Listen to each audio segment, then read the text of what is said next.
అందరికీ నమస్కారం.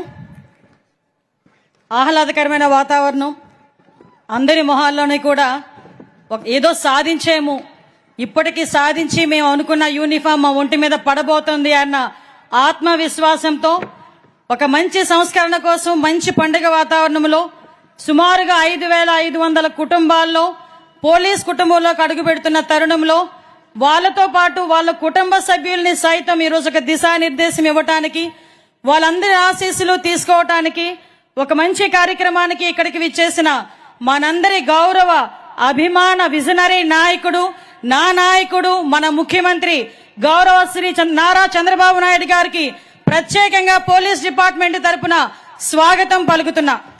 ఎందుకంటే ప్రజా భద్రతే ప్రగతికి పునాది అని నమ్మిన నాయకుడు, రాష్ట్ర అభివృద్ధి ఆ రాష్ట్ర భద్రతా వ్యవస్థ మీద ఆధారపడి ఉంటుందని గట్టిగా నమ్మిన నాయకుడు, రాష్ట్ర అభివృద్ధికి ఎంత పెద్దపీట వేస్తారో రాష్ట్ర భద్రత విషయంలో కూడా రాజీ లేని పోరాటం చేయడమే కాకుండా మొట్టమొదటి దగ్గర నుంచి కూడా ఆయన ముఖ్యమంత్రి అయిన దగ్గర నుంచి కూడా ఈ రోజు వరకు కూడా పోలీస్ వ్యవస్థలో సమూలమైన మార్పులు తీసుకురావడమే కాకుండా టెక్నాలజీని పోలీస్ వ్యవస్థకి ఆపాదించి ఇన్విజిబుల్ పోలీసింగ్, విజిబుల్ పోలీసింగ్ ని కూడా ఈ రోజు పర్యవేక్షిస్తూ ఈ రోజు ప్రజా భద్రతే ధ్యేయంగా అభివృద్ధి లక్ష్యంగా పనిచేస్తున్న మన విజనరీ నాయకుడికి మరొకసారి సభాపూర్వకంగా ధన్యవాదాలు తెలియజేసుకుంటున్నాం. ఈ రోజు ఒక మంచి పండుగ వాతావరణానికి ఈ రోజు మనందరితో పాటు మరొక ముఖ్య అతిథి, ప్రజాభిమాన నాయకుడు, ప్రశ్నించే తత్వం కలిగిన వ్యక్తి, ముక్కుసూటితనం, నేర్చుకునే తత్వం, ఎన్ని అవమానాలు ఎదుర్కొన్నా కూడా అనుకున్న విజయం గురించి ముందుకు వెళ్లే తత్వం కలిగిన నాయకుడు నారా చంద్రబాబు నాయుడు గారి సహచరులు ఈ రోజు ఇద్దరు కలిస్తే ఆ స్టేజ్ కి అందం వచ్చింది. ఒక్కసారి మీరందరూ కూడా చూడాలి. వాళ్ళిద్దరూ అలా నడుస్తా ఉంటే మీ మొహంలో ఆనందం నేను నా కళ్ళతో చూసా. అటువంటి నాయకుడు నా సోదరుడు డిప్యూటీ సీఎం పవన్ కళ్యాణ్ గారికి మరొక్కసారి ధన్యవాదాలు, నమస్కారాలు తెలియజేసుకుంటున్నా. ఈ రోజు ఒక వ్యక్తి గురించి మీ అందరికీ చెప్పాలి. ఎందుకంటే ఈ రోజు మన మధ్యలో లేరు, వేరే కార్యక్రమంలో ఎంగేజ్ అయి ఉన్నారు. అయినప్పటికీ కూడా ఈ వేదిక ఆయనది. నేను ఎవరి గురించి మాట్లాడుతున్నానో మీ అందరికీ గుర్తొచ్చే ఉంటది. మనందరి అభిమాన నాయకుడు నారా లోకేష్ గారు ఈ రోజు ఈ కార్యక్రమానికి ఒక రకంగా చెప్పాలంటే కర్త కర్మ క్రియ. ఎందుకంటే యువగలం పేరిట పాదయాత్ర అనేది ఒక సంచలనం, అది ఒక చరిత్ర. ఎందుకు చెప్తున్నానంటే పాదయాత్ర చాలా మంది నాయకులు చేశారు, కానీ చిన్న వయసులో పాదయాత్ర చేస్తూ ప్రజా సమస్యల మీద ఒక అవగాహనే కాకుండా అదే పాదయాత్రలో ప్రజా సమస్యల మీద పరిష్కారాన్ని ఎత్తుక్కొని యువగలం పేరిట చాలా మంది తల్లిదండ్రులు ఆయన దగ్గరకు వచ్చి నా బిడ్డకు ఒక ఉద్యోగం ఇవ్వండి, చదువుకొని కొన్ని సంవత్సరాలుగా ఖాళీగా ఉన్నాడు, కూలి పని చేసుకొని నా బిడ్డను చదివించుకున్నాను, అటువంటి బిడ్డకి ఉద్యోగాన్ని ఇవ్వండి అంటే ఆ ఉద్యోగం ఇచ్చే బాధ్యత మా కూటమి ప్రభుత్వం తీసుకుంటుందని 20 లక్షల ఉద్యోగాలకి ఆ రోజు ప్రామిస్ చేసి చెప్పింది చెప్పినట్టుగానే ఆ రోజు మెగా డిఎస్సి మీద మొదటి సంతకం పెట్టించిన మహానాయకుడు, మనందరి అభిమాన నాయకుడు నారా లోకేష్ గారు. ఈ రోజు ఈ పోస్టింగ్లు కూడా 6,000 పోస్టింగ్స్, సుమారుగా 4 సంవత్సరాల కళ ఇక్కడున్న చాలా మందికి. ఎందుకనంటే ఇందాకే వచ్చినప్పుడు సార్ అదేవిధంగా పవన్ కళ్యాణ్ సార్ అన్నారు అందరి మొహంలో నవ్వు కనిపిస్తుందంటే నేను చెప్పాను సార్ సుమారుగా 4 సంవత్సరాల కళ సార్.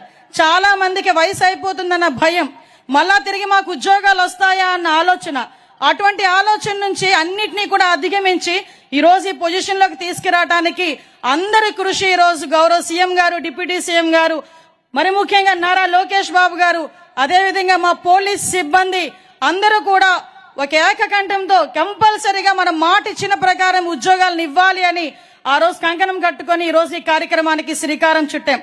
ప్రత్యేకంగా ఈ వేదిక తరపున యువగలం రథ సారథి నా సోదరుడు నారా లోకేష్ గారికి ప్రత్యేకంగా ధన్యవాదాలు తెలియజేసుకుంటూ ఈ రోజు పోలీస్ వ్యవస్థలో సమూలమైన మార్పులు తీసుకురావడానికి గాని ప్రతి ఒక్క పోలీస్ వ్యవస్థకే కాదు ఈ రాష్ట్రానికి వెన్నుముకగా నిలుస్తున్న గౌరవ ప్రధానమంత్రి నరేంద్ర మోడీ గారికి, అదేవిధంగా అమిత్ షా గారికి కూడా ప్రత్యేకంగా ధన్యవాదాలు తెలియజేసుకొని ఈ కార్యక్రమాన్ని ఇంత అందంగా తీర్చిదిద్దిన నా పోలీస్ సిబ్బందికి, ప్రత్యేకంగా మా డీజీపీ గారికి అందరికీ కూడా ప్రత్యేకంగా నేను ధన్యవాదాలు, నమస్కారాలు తెలియజేసుకుంటున్నా.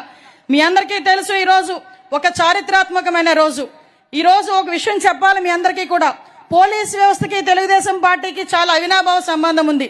ఎందుకనంటే నందమూరి తారక రామారావు గారు సీఎంగా ఉన్నప్పుడే ఏపీకి సంబంధించి ఒక పోలీస్ అకాడమీని ఆ రోజు స్టార్ట్ చేశాం. ఆ రోజు స్టార్ట్ చేసిన దగ్గర నుంచి అది మిగతా రాష్ట్రాలకి కూడా ఆంధ్రప్రదేశ్ పోలీస్ అకాడమీ అన్నది మిగతా రాష్ట్రాల వాళ్ళు కూడా దాన్ని ఒక ఎగ్జాంపుల్ గా తీసుకొని పెట్టిన సందర్భం. అదే కాకుండా గ్రేహౌండ్స్ లాంటి కఠినతరమైన పోలీస్ వ్యవస్థను కూడా తీసుకొచ్చి నక్సలిజాన్ని అణిచేటట్టుగా చేసిన పరిస్థితి కూడా ఆ రోజు నుంచి స్టార్ట్ అయింది. మీ అందరికీ తెలుసు, గౌరవ ముఖ్యమంత్రి గారు చంద్రబాబు నాయుడు గారు ముఖ్యమంత్రిగా ఉన్న ప్రతి సంవత్సరం కూడా డిఎస్సి ఎలా తీసేవారో పోలీస్ కానిస్టేబుల్ ఎస్ఐ రిక్రూట్మెంట్ కూడా అలాగే జరిగేది. 1999 నుంచి 2004 వరకు, అదేవిధంగా 2014 నుంచి 19 వరకు చూసుకున్నా కూడా సుమారుగా 23,000 మంది కానిస్టేబుల్ పోస్టులు తీసిన ఏకైక సీఎం మన చంద్రబాబు నాయుడు గారని చెప్పడానికి నేను చాలా గర్వపడుతున్నా ఈ రోజు. ఎందుకంటే చాలా గవర్నమెంట్లు వచ్చినాయి పోయినాయి, కానీ వాళ్ళ స్వార్థాలు చూసుకున్నారు. ఏదో రకంగా మేము నోటిఫికేషన్ ఇచ్చాం కదా, మా పని అయిపోయిందని చెప్పి కూర్చున్నారు.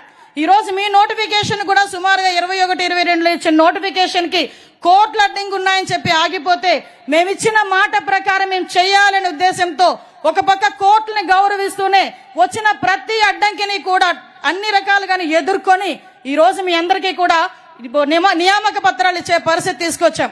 ఈ రోజు ఆంధ్రప్రదేశ్ లో యువతకి పోలీస్ అంటే ఎంత నమ్మకమో, పోలీస్ అంటే ఎంత వాళ్ళకి ప్యాషనో చెప్పాలంటే 6,600 పోస్టులకి నోటిఫికేషన్ ఇస్తే సుమారుగా 5 లక్షల మంది పార్టిసిపేట్ చేశారు సార్. 5 లక్షల మంది యువత ఈరోజు అప్లికేషన్లు పెట్టారు.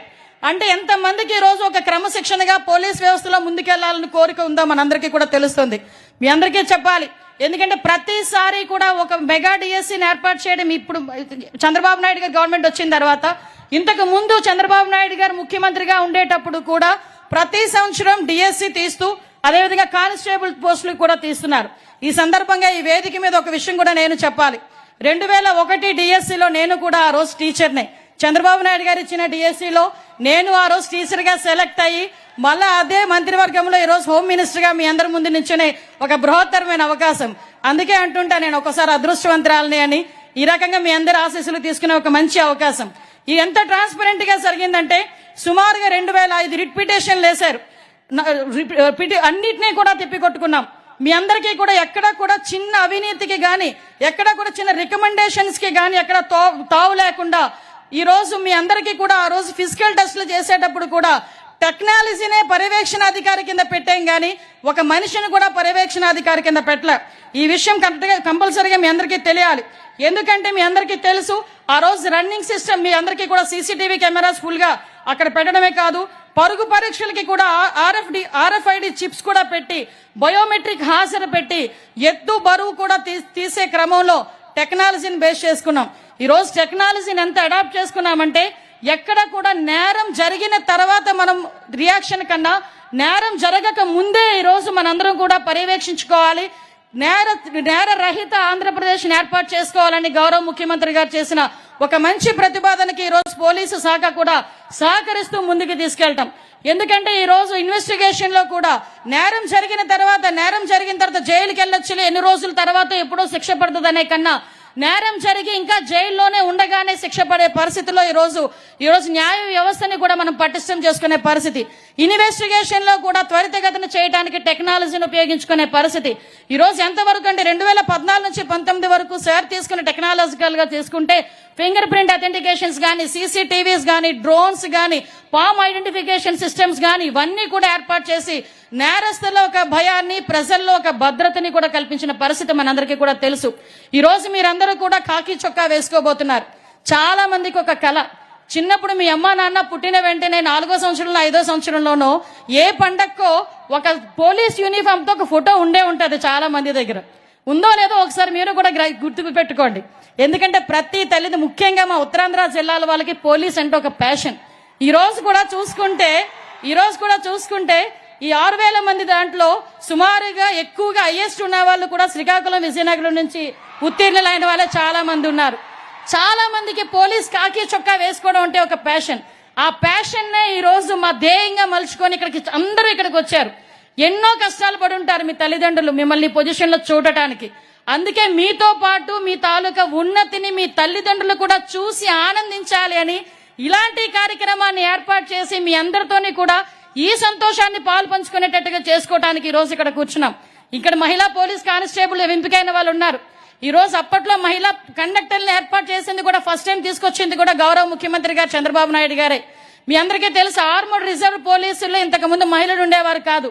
కానీ 2014 నుంచి 19 కాలంలో ఆర్మడ్ రిజర్వ్ పోలీసుల్లో కూడా మహిళలు ఉండాలి, మహిళలు అన్నింటిలోనే ముందుకెళ్తారని ఆ రోజు కూడా ట్రైనింగ్ ఇప్పించి వాళ్ళందరినీ కూడా ఆర్మడ్ రిజర్వ్ పోలీసులుగా కూడా ఏర్పాటు చేసిన పరిస్థితి గౌరవ ముఖ్యమంత్రి గారిది. అప్పట్లో శక్తి టీమ్స్ అని సెపరేట్ గా ఏర్పాటు చేసి, శక్తి వెహికల్స్ ఏర్పాటు చేసి, శక్తి అనే యాప్ ను కూడా ఏర్పాటు చేసుకుని ఆ రోజు మహిళల భద్రత గురించి ముందుకు తీసుకెళ్లిన పరిస్థితి. ఈ సందర్భంగా పెద్దలు ఉన్నారు మాట్లాడడానికి. నేను ఒకటే చెప్తున్నా, కాకి చొక్కా అనేసరికి అది పవర్ కాదు. కాకి చొక్కా అనేది ఒక బాధ్యత, కాకి చొక్కా అనేది ఒక భరోసా. ఒక సాయంత్రం కాలేజ్ అయిపోయిన ఆడపిల్ల బయటకు వెళ్తుంటే ఈవ్ టీజింగ్ ఎదుర్కొంటానేమని భయపడితే ఎక్కడో దూరాన కాకి చొక్కాలో ఒక కానిస్టేబుల్ డ్యూటీలో నుంచోకర్లే మామూలుగా కూడా నుంచున్నా చాలు, నేను ప్రశాంతంగా మా ఇంటికి వెళ్తాను అని చెప్పేదానికి ఒక భరోసా, ఒక కాకి చొక్కా. అదే పోలీస్ యూనిఫామ్. ఆ పోలీస్ యూనిఫామ్ ఈ రోజు మీ ఒంటి మీద పడబోతుంది. దాని అర్థం ఏంటంటే ఈ రోజు రాష్ట్ర అభివృద్ధిలో మీరు కూడా పాలు పంచుకునే ఒక అవకాశం. భద్రతని బాధ్యతగా తీసుకోవాలి. ఇక్కడికి వచ్చిన తల్లిదండ్రులకి కూడా నేను పాదాభివందనం చేయాలి. ఎందుకంటే పోలీసు ఉద్యోగంలోకి పంపించడం అంటే ఆషామాషి వ్యవహారం కాదు. పగలుండదు, రాత్రి ఉండదు, పండగ ఉండదు, పబ్బం ఉండదు. ఈరోజు తుఫాన్ వచ్చినా నీ కొడుకు బయటికి వెళ్ళాలి.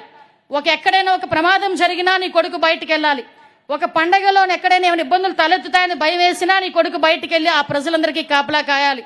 అటువంటి పరిస్థితుల్లో ఈ రోజు నీ కొడుకుని ప్రజా రక్షణ గురించి, ప్రజా సేవ గురించి ఎంతో పెద్ద మనసుతో నీ కొడుకుని పోలీస్ వ్యవస్థలోకి పంపించిన ఇక్కడికి వచ్చిన ప్రతి తల్లిదండ్రులకి, కుటుంబ సభ్యులకి కూడా పోలీస్ శాఖ తరపున శిరస్సు వంచి పాదాభివందనం చేస్తున్నా.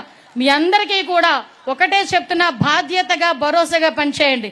ఇక్కడున్న ప్రతి ఒక్క కానిస్టేబుల్ కూడా అదృష్టవంతుడు.